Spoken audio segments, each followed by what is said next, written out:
Le premier thème, le même message, mais il y a deux volets. Disons, il y a deux volets. Premier volet, nous allons voir quand Dieu commence. C'est ça le thème. Quand Dieu commence. Quand Dieu commence. Je peux demander la protection, je peux demander tout. Il est Père, on demande à Dieu tout. Que Dieu fasse quelque chose dans ma vie, que Dieu étend sa main. Maintenant, quand Dieu commence, quand Dieu exauce, Dieu a entendu ma prière, Dieu a vu ma misère, Dieu a vu mes cris, Dieu voit tout. Il voit même les sorciers, leur groupe là où ils sont, qu'est-ce qu'ils font, quand est-ce qu'ils veulent attaquer, quelles sont leurs pratiques, quelles sont leurs ruses. Il voit leurs réunions. Il te voit aussi innocent ou innocente, comment tu es aussi. Et il voit aussi comment ils font. C'est Dieu qui est là, le maître de temps et des circonstances. Il voit tout. Il sait leur nombre. Il connaît leur nombre. Il connaît leur ristourne. Maintenant, on a mangé le fils des gens. Ça sera le fils de Paul. Ça sera le fils d'Andréo. Il a dit, Dieu le prie à mes yeux. À ta place, là, je donnerai des hommes. Il dit, non, ne touche pas celui-là, non. Prends son frère là, sa tante là, oui, demain sera le fils de à ta place, à ma place, il donnera des hommes. Amen. Donc nous allons voir quand Dieu commence, quand Dieu démarre, quand Dieu commence. Amen. Quand Dieu commence, il y a deux volets dedans. Amen. Quand Dieu commence, l'ennemi s'élève. Quand il ne commence pas, il n'y a rien qui se passe. Quand Dieu commence, l'ennemi, là où il est, il prend aussi du travail. Il regarde Dieu et dit, ah, Dieu veut commencer. Avec qui? Avec frère Pierrot. Ah. Dieu commence maintenant avec frère Pierrot. Dieu veut l'élever.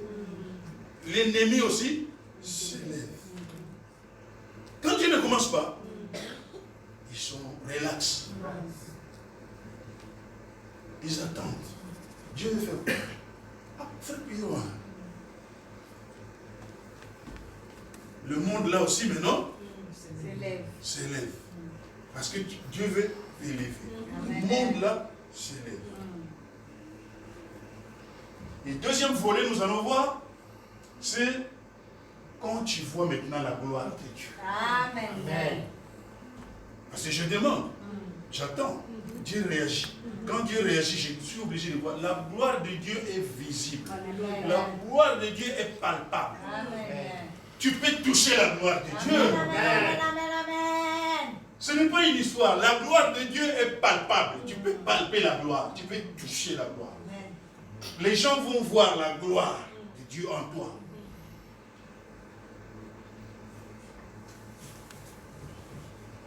Deux volets. L'élévation de l'ennemi. Exode 5, vous allez lire ça à la maison. Tout Exode 5. Vous allez voir, les enfants d'Israël étaient en esclavage en Israël. Ils étaient en esclavage. Ils ont souffert en esclavage. C'est des années et des années qu'ils ont souffert. Dieu le voyait aussi. Il priait, il pleurait à Dieu. Vous allez voir quelque part, Dieu a dit, j'ai entendu la voix, j'ai entendu, j'ai vu votre souffrance, l'oppression que l'ennemi vous...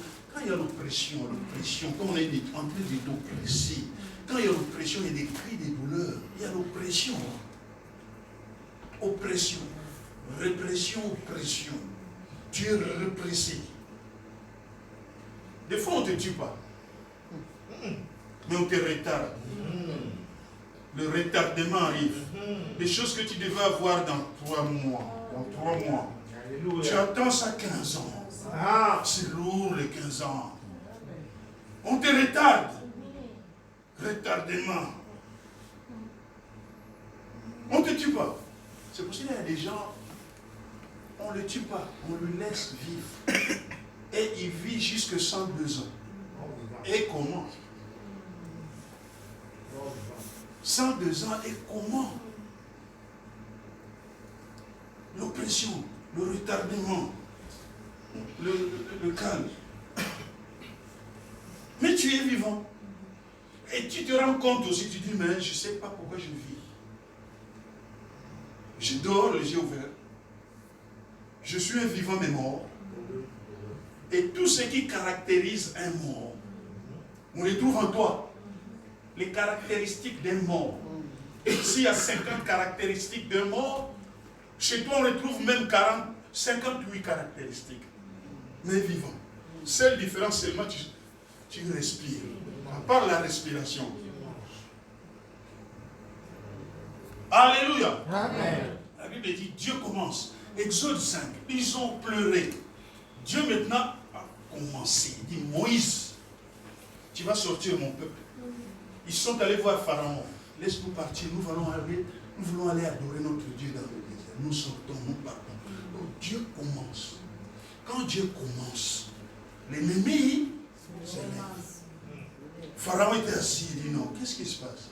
Il dit non, maintenant ils veulent partir, hein. Moïse, Dieu est avec eux, ils veulent pas. Ok, ils ont combien de briques par personne? Admettons, hein. Bon, chacun a 50 briques par jour. On les amène la paille pour fabriquer d'abord le brique. On les amène la paille et tout ça, les matières premières pour qu'ils fabriquent 50 briques par jour par personne. Maintenant, il s'explique à Pharaon que maintenant, ils veulent partir. Entre guillemets, ça veut dire quoi? Dieu maintenant commence. Et l'ennemi maintenant a entendu que maintenant, c'est le départ. Hein. Ce n'est pas comme ça. Bon, ils sont à combien de briques? Ils sont à 50. Écoutez, comme ils veulent partir, maintenant ce n'est plus 50 briques. 200 briques par personne.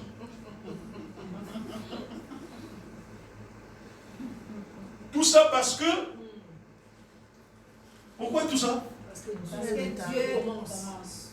Il sait aussi quand Dieu commence, il finit ce qu'il a. À la fin, ça sera quoi? Comme son but est que toi, tu ne puisses pas franchir cette ligne-là, il a aussi des stratégies pour contraindre. Il dit, donnez 200 à chacun. En plus, n'apporte plus la paille, la matière première. N'apporte pas. Ils doivent maintenant eux-mêmes aller dans la forêt, chercher la paille, la matière première. Ça va leur déjà prendre beaucoup de temps. Qu'ils aillent d'abord prendre la matière première et qu'ils viennent préparer la pâte et faire 200 par chaque personne. Tout ça c'est venu parce que Dieu commence. On appelle ça la multiplication des briques. Quand il y a élévation dans ton travail, le chef commence à dire, mais il travaille bien. Non, mais il doit prendre la place de... Bon, Henriette, là, est devenue un peu vieille, là. Henriette. On va mettre maintenant Élise à la place d'Henriette. Amen. Pour ça, Henriette, on va préparer sa retraite. La retraite à point, là, des jours. Pharaon de ta vie, entend. Pharaon aussi multiplie les briques. Depuis qu'on a dit que tu vas occuper tel... Depuis seulement qu'ils ont commencé à envisager de t'élever. Le pharaon là de ta vie. Chacun a son pharaon. Le pharaon là entend seulement... Oh, quel niveau? Salaire, ça sera 4600 €. Mais 4600 €, c'est l'évolution, c'est l'épanouissement de cette famille. Que cette famille est condamnée à souffrir.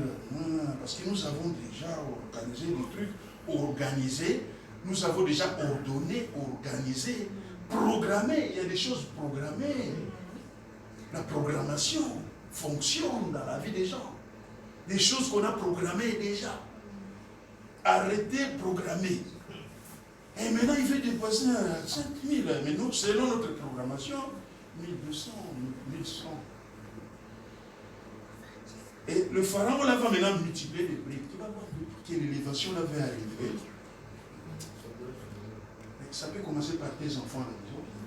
Ça peut commencer par des gens que tu croises dans la rue.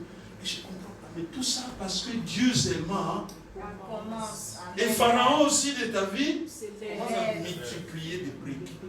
Quand il y a élévation, attention, multiplication de briques. Attention, multiplication. Il a multiplié des briques en fonction, parce qu'ils veulent maintenant partir. Ils vont aller voir la gloire de Dieu. Et le Pharaon a dit non. Complication arrive. 200 briques déjà c'est beaucoup par personne, mais ne donne pas la matière première. Ils doivent commencer à couper d'abord la paille dans la forêt, préparer la... Mais non, c'est impossible ça. Tout ça parce que Dieu a commencé. Exode 14, nous lirons du verset 10 à 18. Exode 14, 10 à 18. Quand Dieu commence. Maintenant, Dieu a contré Pharaon. Pharaon maintenant était obligé de laisser ces enfants-là d'Israël de partir. Dieu maintenant est avec eux. Dieu maintenant les accompagne. Dieu a dit, allez, allez-y maintenant. Dieu commence. Et quand Dieu commence comme ça, vous avez noté, le camp de l'ennemi s'élève. Hein? Maintenant, 2. Toi-même, la personne là que Dieu a commencé, toi-même aussi. L'ennemi s'élève, mais toi aussi. Qu'est-ce qui se passe en toi-même maintenant? Première chose, quand Dieu commence, tu vas être déçu. Marqué déception. Quand Dieu commence, tu seras déçu. Alléluia! Amen. Quand Dieu commence à faire avec toi, première chose, toi-même tu seras déçu. Grande déception. Quand Dieu commence. Dieu paniqué, paralysé. Déception directe. Première chose que tu vas remarquer en toi. Déception. Vous avez marqué? Première chose, déception. Deuxième chose, le regret. Quand Dieu commence. Quand Dieu ne commence pas, tu n'auras ni regret, ni déception. Mais quand Dieu commence maintenant à prendre les choses en main direct, première chose, déception. Deuxièmement, le regret. Tu ne prends pas note. Dieu commence déjà. Je te préviens déjà, pourquoi? Parce que tu vas voir ça dans ta vie, tu verras ça. Le regret va arriver. Et tu vas commencer à comparer ta vie antérieure par rapport à ce que Dieu vient de commencer. Tu vas le comparer, le début de Dieu là, par rapport à ta vie antérieure. Tu trouverais que la vie antérieure est meilleure que le début avec Dieu. Amen. Amen. On va voir sans écriture. Dieu a commencé maintenant. Ils sont sortis. Ils ont quitté l'esclavage parce que c'est dur. Ils n'ont pas eu le temps de faire 200 briques à chacun, aller couper la paille. Non, Dieu était au-dessus de cela. Ça, ce sont les projets de l'ennemi. Mais Dieu est au-dessus de ces projets. Amen. Dieu les a fait maintenant sortir. Dieu a commencé d'y aller. Allez-y Moïse. Ils sont maintenant en route. Maintenant avec Dieu. Ils partent. Parce qu'il a dit, Moïse, je ferai de toi Dieu. Dieu là qu'il a dit à Moïse, c'était grand majuscule. Moïse, je te ferai Dieu devant Pharaon. Dieu avec grand. Parce que Pharaon aussi à l'époque là était Dieu même. Avec petit. Il se considérait aussi Dieu. Mais Dieu a dit à Moïse, toi Moïse, je te ferai de toi Dieu avec grand devant Dieu, le petit Dieu. Mais ils sont maintenant en marche. Ce n'est pas un homme pour mentir. Un homme peut trouver des excuses. Un homme peut dire non, je croyais que j'aurais dû avoir des heures supplémentaires, mais mon boulot, avec des grèves, je n'ai pas travaillé assez. Hein? Mais Dieu, quand il commence, il commence. Nous devenons infidèles, lui, il reste toujours fidèle. Amen. Ton infidélité ne change pas la position de Dieu. Toi, tu deviens fidèle, mais ce n'est pas ça qui empêche Dieu de réagir. On a vu ici dernièrement, non? Jacob, avec tout ce qu'il a fait, il a volé, il a tout fait. Il est devenu infidèle. Mais Dieu est venu le voir pour dire, je vais te bénir. Un voleur qui est en train de fuir un homme aux abois, Dieu lui dit, je vais te bénir. Même lui-même était surpris. Ça n'a pas changé la position de Dieu. Que personne ne te dise tu n'es pas béni parce que tu marches mal. Tu n'es pas béni parce que tu fais des péchés. Si Dieu se rendait rigueur, parce que tu marches mal, parce que tu fais ça, aucun sorcier peut rouler un véhicule sur terre. Amen. Aucun marabout peut acheter une voiture. Aucun homme de loge peut monter l'avion première classe. Amen. Bien sûr, le péché c'est un obstacle. Ça ne sert à rien de tout gagner si tu ne vas pas hériter le ciel. C'est ça la différence. Mais si Dieu rendait rigueur au péché, aucun bishop, aucun archibishop ne va se lever. Les choses ne vont pas parce que tu ne pries pas. Tu ne pries pas bien, tu ne considères pas Dieu. Dieu nous bénit en fonction de l'importance que nous lui donnons. Amen. Tu ne pries pas beaucoup, tu ne pries pas bien, c'est pour cela que les choses traînent.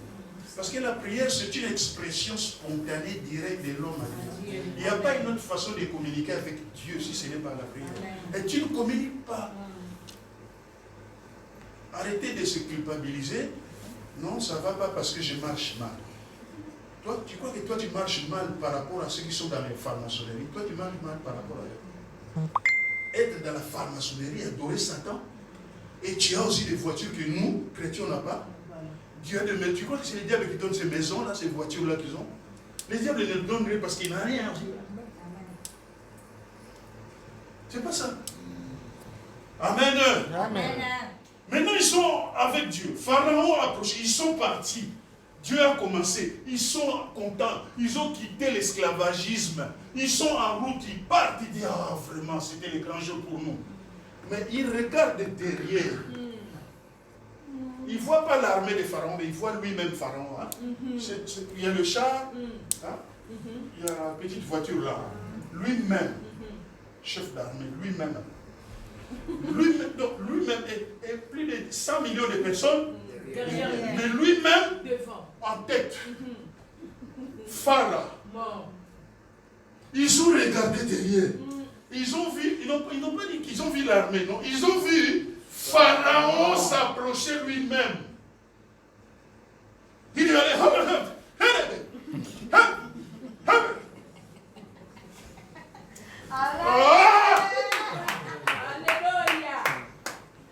Alléluia. Amen.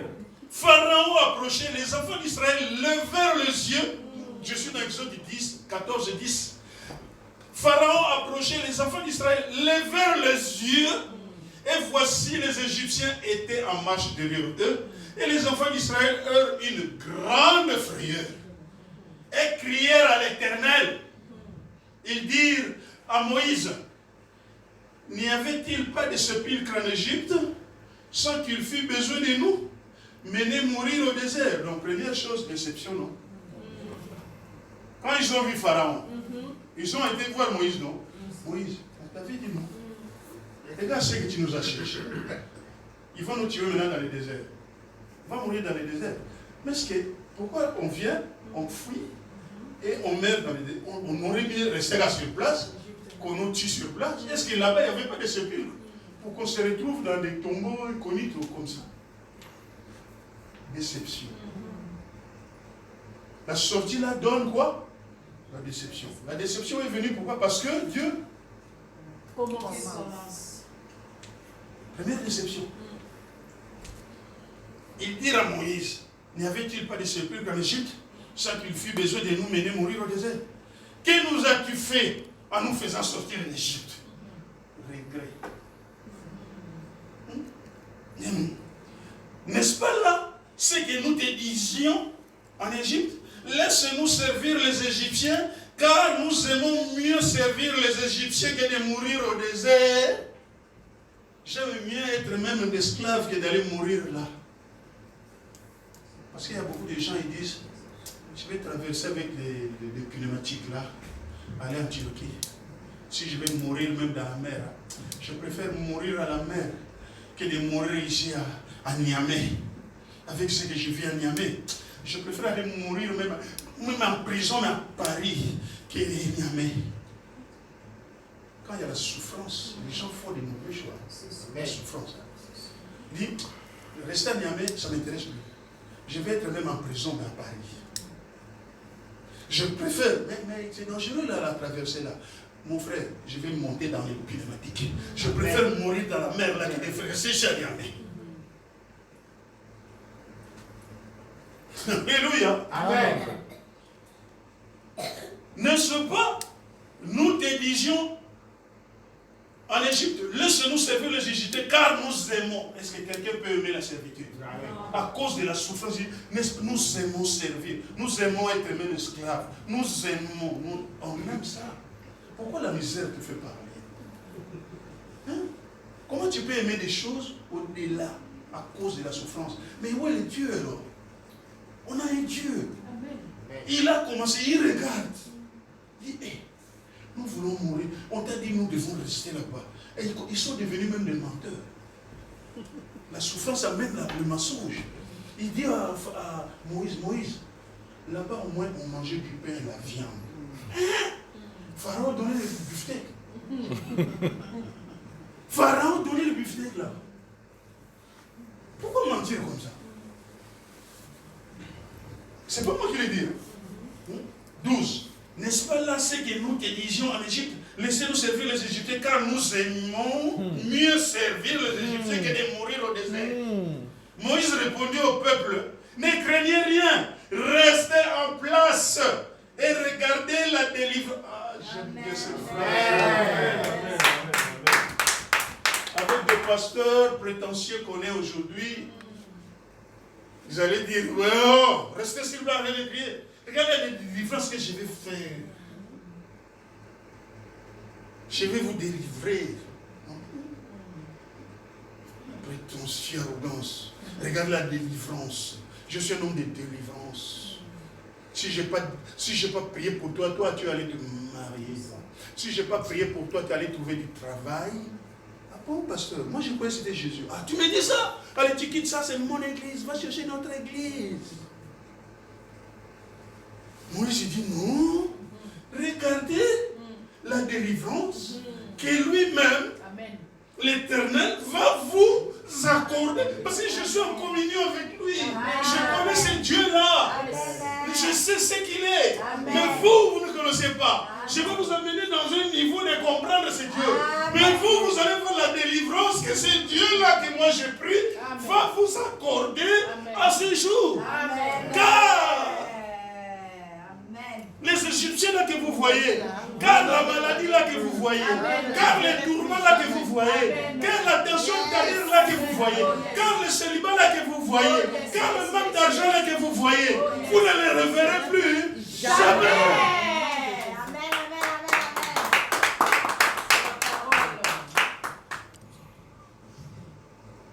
Regardez la délivrance que l'Éternel va vous accorder en ce jour. Car les Égyptiens que vous voyez aujourd'hui, vous ne les reverrez plus jamais. À partir d'aujourd'hui jusqu'à 2020, 2021, jusqu'à ce que Jésus revienne, vous ne les reverrez plus. Amen. S'il y a une date de fabrication, il y a aussi la date de préparation. La date limite d'expiration. Quand la date là arrive, même les fabricants ne peuvent pas manger. Amen. Même si un fabricant a fabriqué du lait en 1960, il s'hasarde de boire le lait là en 2019. Le lait périmé en 1960. Beaucoup d'entre vous n'étaient pas encore nés. Il prend le lait là des fabricants. C'est lui-même qui est fabriqué en 1960. Il boit, il passe. Pharaon a voulu consommer les enfants d'Israël au-delà de la date limite d'expiration. Il a fini sa course dans la mer rouge. C'est lui qui va encore oser dans ta vie. Amen. Yes. D'enlever encore un notable dans ta vie. Peu importe sa position au niveau de ta famille. Il finira sa course dans la mer. Au nom de Jésus. Trop, c'est trop. Trop, c'est trop. C'est la parole. Amen. Yes. 14. Moïse continue. Il dit l'Éternel combattra pour vous. C'est pas nous qui combattons. Quelle force que j'ai. Il dit l'Éternel combattra pour vous. Mais vous seulement, ce que je vous demande, hein, gardez silence. Amen. N'est-ce pas? Amen. Amen. 15. L'Éternel dit à Moïse, pourquoi ces cris? Parle aux enfants d'Israël qu'ils marchent au lieu de rester discuter.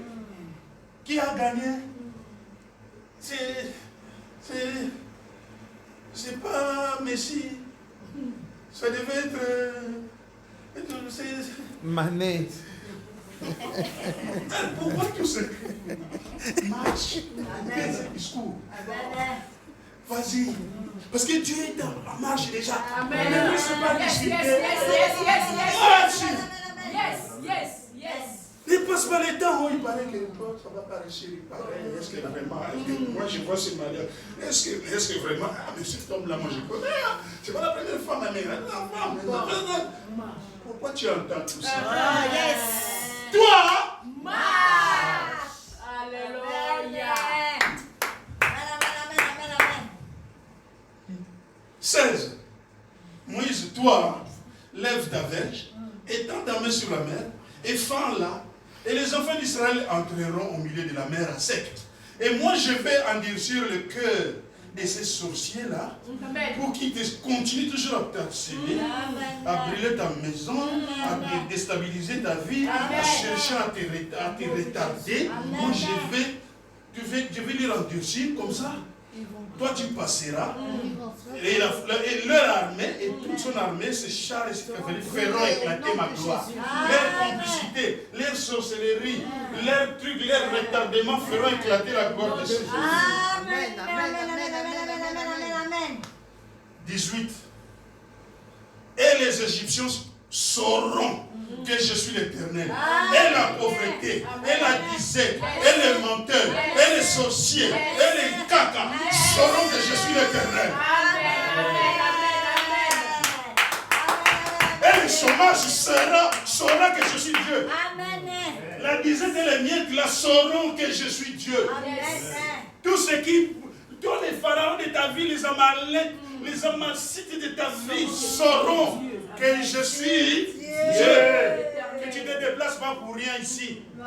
Tu ne passes pas ton temps ici. Je suis avec toi et je resterai avec toi. Et ils sauront que je suis Dieu. Amen. Amen.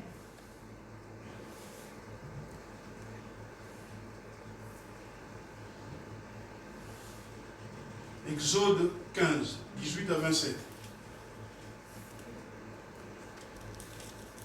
L'Éternel régnera éternellement et à toujours. Car les chevaux de Pharaon, ses chars, ses cavaliers sont entrés. C'est comme si Dieu te dit aujourd'hui, les sorciers, les caca, les blocages, l'esprit de ces cibles, c'est là, c'est tout ça, se sont entrés dans la mer. Et l'Éternel a ramené sur les eaux de la mer. Mais toi, tu es déjà passé, tu marchais même à sec. 20. Marie la prophétesse, sœur d'Aaron, prit à la main un tambourin et toutes les femmes virent auprès avec les tambourins et en dansant. Marie répondait aux enfants d'Israël, chantez à l'Éternel, car il a fait éclater sa gloire. Il a précipité dans la mer le cheval et son chevalier et son cavalier. Moïse fit partir Israël de la mer Rouge. Ils prirent la direction du désert de Chour. Et après 3 jours de marche dans le désert, ils ne trouvèrent point d'eau. Dieu continue toujours. Maintenant, ils marchent. Ils se demandent l'eau. Il n'y a pas l'eau. Ils arrivèrent à Mara. Mais ils ne purent pas boire l'eau de Mara parce qu'elle était amère. C'est pourquoi ce lieu fut appelé Mara. Mara veut dire tout simplement amertume. Parce que l'eau était amère. Quand on dit Mara, on parle de l'amertume. De la amère. Le cœur amertume. J'ai l'amertume. C'est Mara. Donc, j'ai dit tout à l'heure, quand Dieu commence, tu seras déçu. Là, Dieu a commencé. Ils ont demandé l'eau. Dieu a donné l'eau. Il a vu l'eau. Ils ont dit, oh, il a exaucé notre prière. Nous avons demandé l'eau. Voici aussi Dieu nous a présenté l'eau. Mais Dieu va te répondre, pas comme tu penses. C'est pour cela que j'ai dit, tu seras déçu. Quand Dieu a répondu, ils ont vu l'eau. Quand ils ont pris maintenant l'eau, tu dis, merci Seigneur. Ah, vraiment. Ah! L'eau amère. Deux. Amère. Dieu ne te donnera pas comme tu penses. Mais il sait ce qu'il fait. Amen. Car il est Dieu. Amen. Dieu, il sait. Mais ils n'ont pas de... On a demandé, mais pas comme ça. Mais ils ont oublié. Dieu peut changer l'eau en vin. Amen. Amen. Ça veut dire quoi dans nos vies? C'est normal. Seigneur, donne-moi une femme. Je suis ton fils. Je ne veux pas faire l'aventure dans la vie. Donc, choisis-moi. Je veux une femme vraiment que tu as mis sur ma route. Que ce ne soit pas mes pensées, mes idées. Je peux me tromper, mais Dieu ne se trompe jamais. Amen. Dieu, fais-moi voir qui. Amen. Dieu va répondre. Dieu va envoyer la femme là qui te demande. Et quand tu verras la femme là que Dieu a mis sur ta route, ça ne sera pas comme tu pensais. Elle peut avoir une ceinture déchirée, désordre. Pantalon,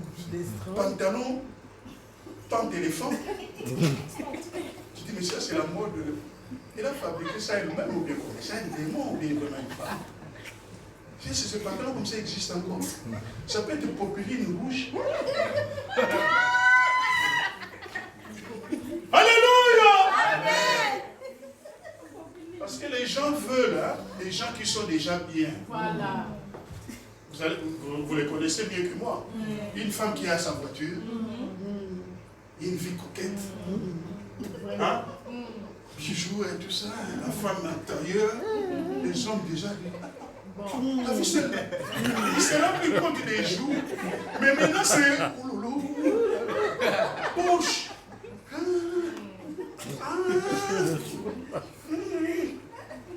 Mais si j'ai une femme comme ça, c'est fini, elle est ça là. Tous ces démarches, c'est fini. Hein. Donc déjà, il voit ça déjà.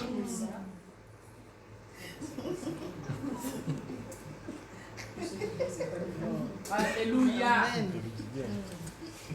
Donc Dieu répond à ta prière. Oh yes. Dieu envoie la femme de ta vie. La femme observe. Dieu lui dit, regarde la femme de ta vie, c'est elle. Non, ce n'est pas la voix de Dieu. Ça, ça va être le tromperie du diable. Ça. Quelle ceinture. Boucle. Mais note ou bien boucle.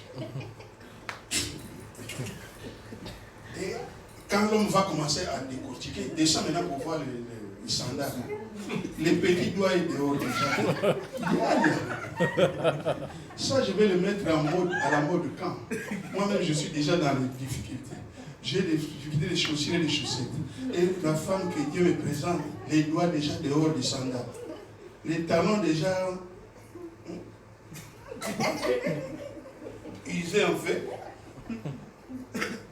Moi-même, j'ai des difficultés et je vais encore ajouter des difficultés au-dessus des difficultés. Derrière de moi, Satan. Alors que c'est pas arrière de moi. Oh, la femme là que tu vois là, c'est la femme qui est venue, qui va t'amener au ciel, qui fera de toi un homme respectueux. Amen. Amen. Dieu répond, mais ça ne sera pas comme tu pensais. Ça peut être aussi un homme. Parce qu'une femme a une vitesse d'éclair.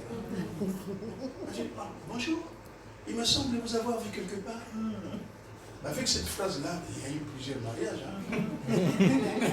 Bonjour, il me semble vous avoir vu quelque part. Ça peut être bien aussi. Ça peut être. Oh, je crois que. Mais je crois que ça peut être. Ça peut être vers la gare du Nord. Ah oui. La gare du Nord, oui, parce que je m'attends aussi vers la gare du Nord. Ah, respecte le jour là. Ça peut aller loin, ça. Alléluia. Mais la femme qui n'est pas inspirée de ça, il me semble vous avoir vu quelque part. À la gare. Je n'ai jamais été là.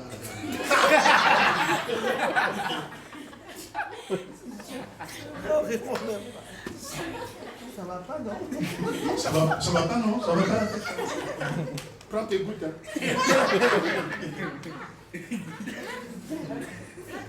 Alléluia. L'autre aussi peut venir, que la femme a prié, Seigneur, il n'est pas bon que l'homme soit seul. Bien entendu, ce n'est pas bon aussi que la femme soit seule. Envoie-moi un homme, un mari qui va me respecter, un mari qui te connaît, qui connaît Dieu, un mari qui... Tu as l'exigence, tu es la fille d'Abraham, tu n'es pas n'importe qui. Quand un homme te fait, viens me voir, on va te dire. Un homme doit s'incliner pour te parler. Amen.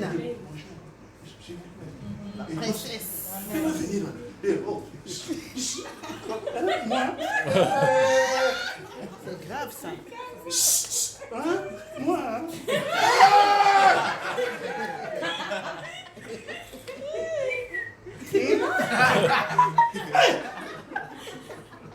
Un homme doit venir avec beaucoup de respect. Parce que tu es la fille d'Abraham. Yes. Tu as porté Jésus 9 mois. Amen. Une femme est tirée pas de l'os de genoux, pas de l'os de crâne, pas de l'os de côte. Quel est le rôle de côte? Ceinture de sécurité. Amen. Gilet pare-balles. Tu es le gilet pare-balles de l'homme. C'est toi qui protège les organes vitaux. Amen, amen, amen. L'homme doit parler avec beaucoup de respect. Amen. Et maintenant, quand l'homme là vient, il me semble vous avoir vu quelque part. La femme a une vitesse déjà de voir. Bon, c'est qui là qui me parle comme ça, qui m'a déjà vu quelque part. La femme fait en une fraction de seconde la tête aux pieds. Il me semble vous avoir vu quelque part.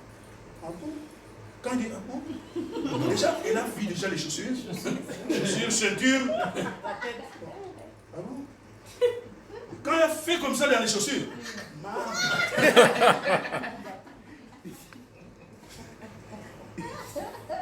Oh Dieu là, je ne sais pas si c'est. Alléluia!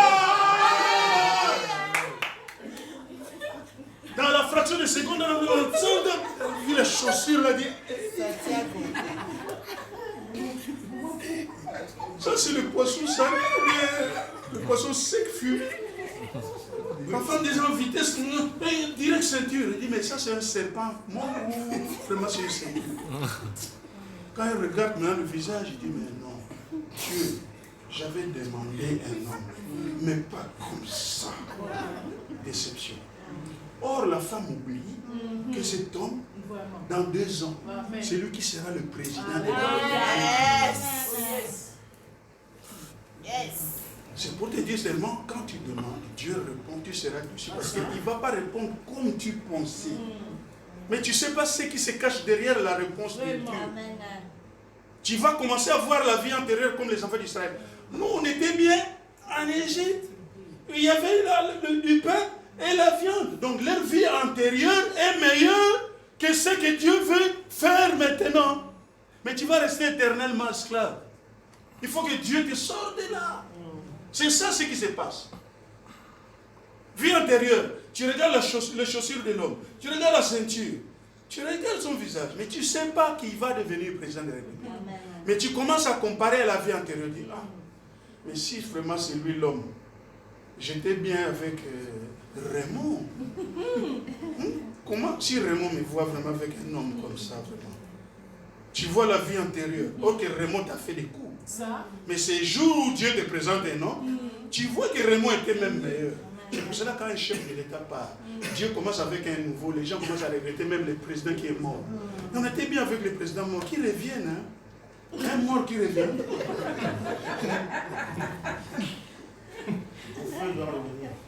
Les gens deviennent menteurs. Hein? Dieu dit à faire retourner Lazare, comme ça le monde sait que Lazare est mort. Si Lazare va rencontrer mes frères qui sont restés, ils vont croire, ils vont arrêter les bêtises. Et Dieu leur a dit non.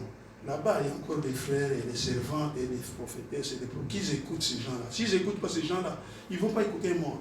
Quelqu'un qui sort du cimetière des Pantins, qui va rester là? Tu vois, les gens deviennent menteurs. Un mort, prenez vos Bibles. Qui va rester là? Vraiment. Les gens vont oublier la porte. Nous tous, on va presser là. Sauf qu'il peut. Alléluia. Quand Dieu commence, il faut être prudent. Maintenant, quand tu vois la gloire de Dieu, tu te verras impur. Les jours où tu verras maintenant la gloire de ce que tu as demandé à Dieu. Quand tu verras la gloire de Dieu, tu te verras impur. Si quelqu'un voit toujours les mauvaises choses, ah, celui-là ne prie pas, vraiment. Celui-là n'est même pas chrétien. Celui-là, c'est le païen. Regarde celui-là comment il fait. Regarde ce pasteur-là. Regarde-moi la sœur-là. Quand toi, tu vois toujours ça, c'est que toi-même, tu n'as jamais vu la gloire de Dieu. Les jours que toi-même, tu verras la gloire de Dieu, tu te verras impur. Si tu vois la gloire de Dieu, tu verras impur. Je vais donner 2 exemples dans la Bible pour voir ça. Ésaïe 6, 1 à 9. Je vais m'arrêter là. Je donne 2 exemples pour voir. Quand on verra la gloire, parce qu'on demande, il y a la gloire. Dieu a commencé, il faut être prudent. Les pharaons va multiplier les briques. Je m'en fous de ces briques. Je m'en fous des obstacles. Je sais qu'il y a une grande chose. Quand je verrai la gloire là, je saurai pourquoi j'ai été menacé. Pourquoi j'ai reçu des attaques. Ah, parce que je devais arriver à tel niveau. Grande attaque, grande élévation. Grande élévation, grande prière, grande veillée, grande présence de Dieu. Yes. On nous tape, on nous frappe en fonction de la mission. Ésaïe 6, 1 à 9, la Bible dit, l'année de la mort du roi Osias, j'ai vu le Seigneur assis sur un trône très élevé, et le pan de sa robe remplissait les temples. Donc il a vu le pan de la robe. De quel Seigneur il parle ici? Jésus. Il parle de la robe de qui? Jésus. Je suis avec vous. De Jésus. Il a vu la robe de Jésus faire quoi? Remplir les temples. La gloire de Dieu. La robe de Jésus. la femme qui avait la perte de sang. Il a dit, je vais toucher Jésus à sa tête. Non. Je vais toucher Jésus au coude. Non. Je vais le toucher où? Vêtements. Le pan de son vêtement. Si je touche ça, je serai. Guéri. Mais les gens touchaient aussi les jambes. Jésus. Les gens touchaient les oreilles. Mais seulement celui qui a touché. Les vêtements. Et ici la Bible dit, j'ai vu Jésus assis, les pans de la même robe faisaient quoi? C'est la C'est que la femme a au sang.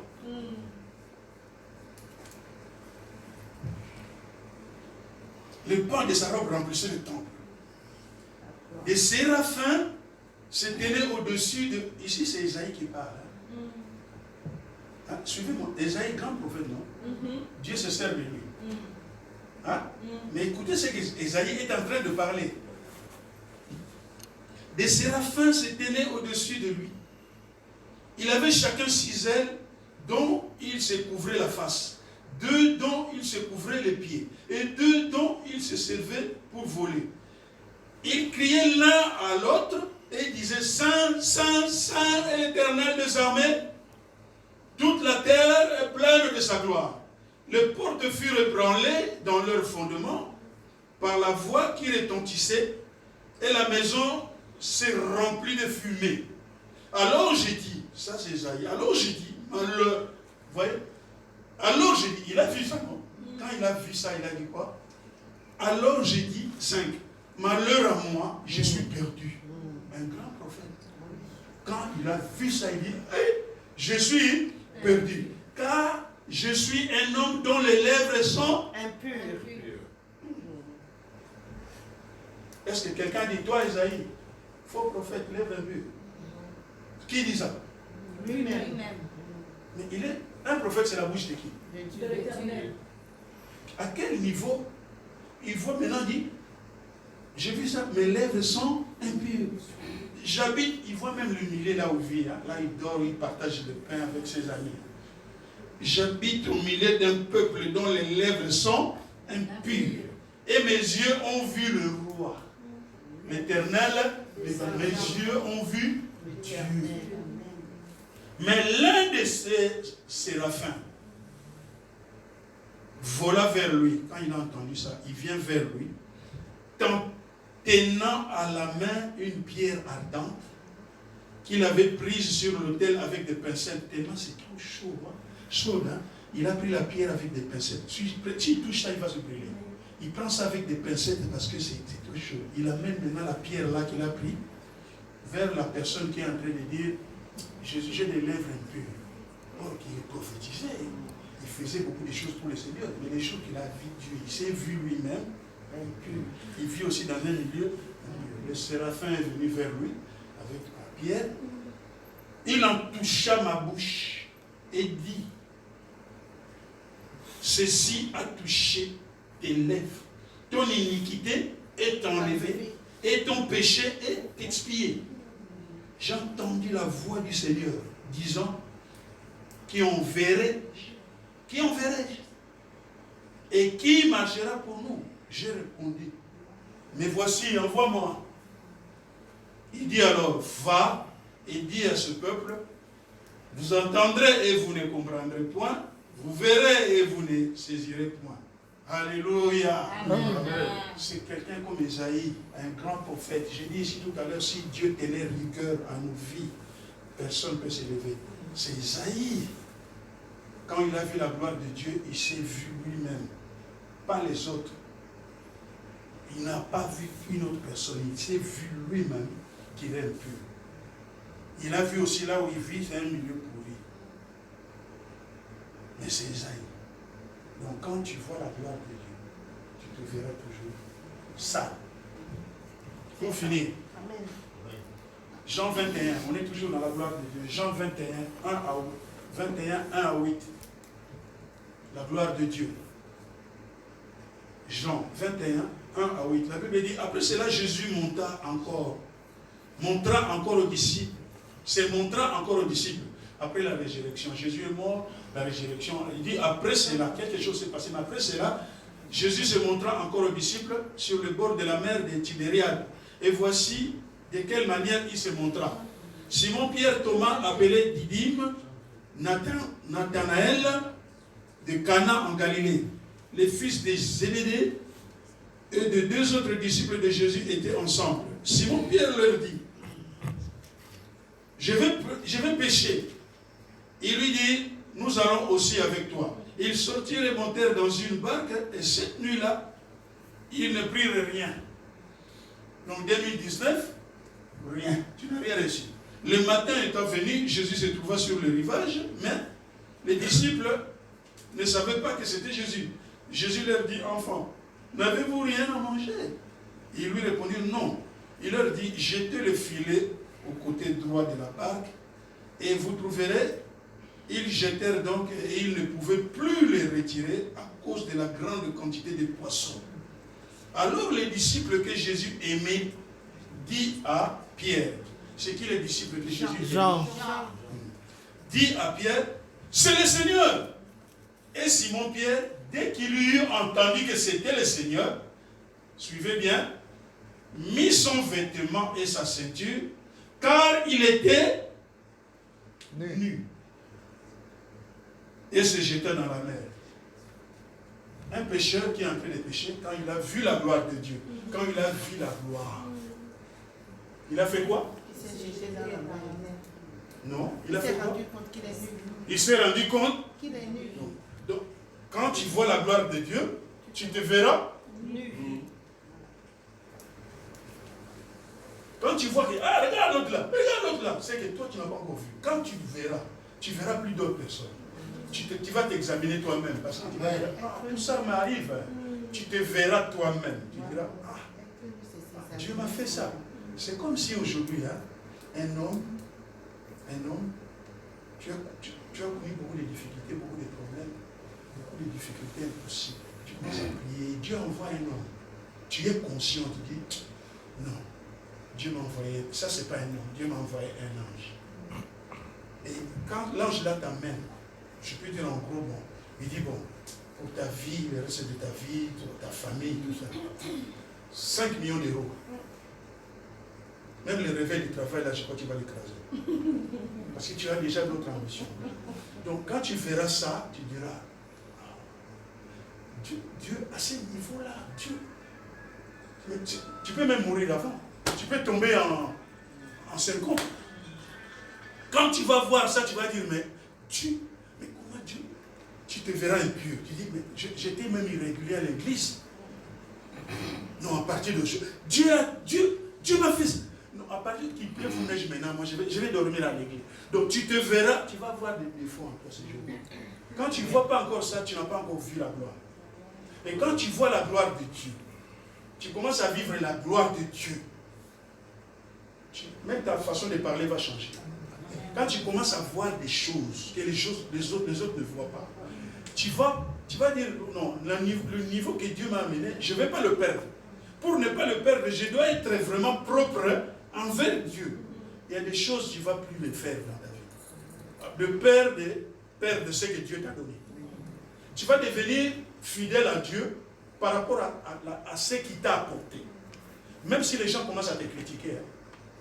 Si tu réponds, c'est que tu ne vois rien. Qui m'a critiqué? Écoute, moi je n'aime pas qu'on parle comme ça, parce que toi, tu ne vois rien. Mais si toi tu vois des choses que la personne là ne voit pas, quand il va commencer à t'élever contre toi, tu vas dire, ça c'est les ruses sataniques. Moi je suis à un grand niveau des choses que je vois. Donc seul là ou celui-là veut que je puisse lui répondre pour que moi je puisse perdre. Distraction. Mais tu es calme. Dis à toi, tu n'as pas peur de lui ou d'elle, tu as peur de perdre ce que tu vois. Même si un pasteur te dit des choses, tu diras, parce que les mêmes bouches est utilisée par Dieu, même bouche est utilisée aussi par Satan. Amen. Jésus a demandé, vous qui partez à Château-Rouge, Champs-Élysées, vous promenez tout le temps. Qu'est-ce que les gens disent de moi là-bas? Là, vous partez dans les fêtes, partez dans les délais. Qu'est-ce qu'on dit de moi? Oh, les autres disent tu es Jérémie, les autres disent tu es Élie, les autres disent un des prophètes. Sans nom. Un des prophètes. Et toi, tu dis quoi? Brisque, toi, et toi, tu dis quoi? Tu es le fils de Dieu, là. C'est mon père qui a utilisé. Que Dieu soit rendu à gloire à Dieu. Même pas 4 heures. La même bouche là. Même pas 4 heures. Jésus m'a dit à lui, comme mon père l'utilise, je vais parler maintenant avec lui. Il dit, viens. Tu sais, moi maintenant je vais descendre en Israël. Je vais souffrir. On va m'arrêter. On va m'amener à Golgotha. On va me tuer. 3 jours après, je vais ressusciter. Viens. Ça ne t'arrivera pas tout ça. Pierre. Et trop. Tout ce que tu dis là, hein, blabla, ça ne va pas arriver. Il dit maintenant, arrière de moi, Satan. mais la même bouche a été utilisée par Dieu. même pas 3 heures. C'est par Satan. C'est pour ça que tu peux être là, pasteur, tu dis, toi, je vais te maudire, toi. Dieu nous a appelés à ça. Non. Occupe-toi de mes brebis, moi je m'occupe. C'est comme ça qu'on parle à une brebis.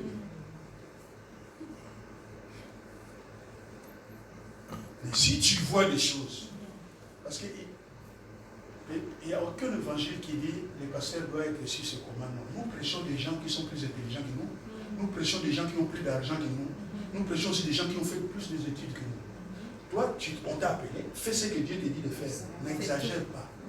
Et tu vas trouver des gens, ils viennent te dire des méchamment, des choses méchamment. Mais peut-être toi, tu vois des choses que même les pasteurs ne voient pas. Comme je vais garder ce que... Merci papa. Merci papa.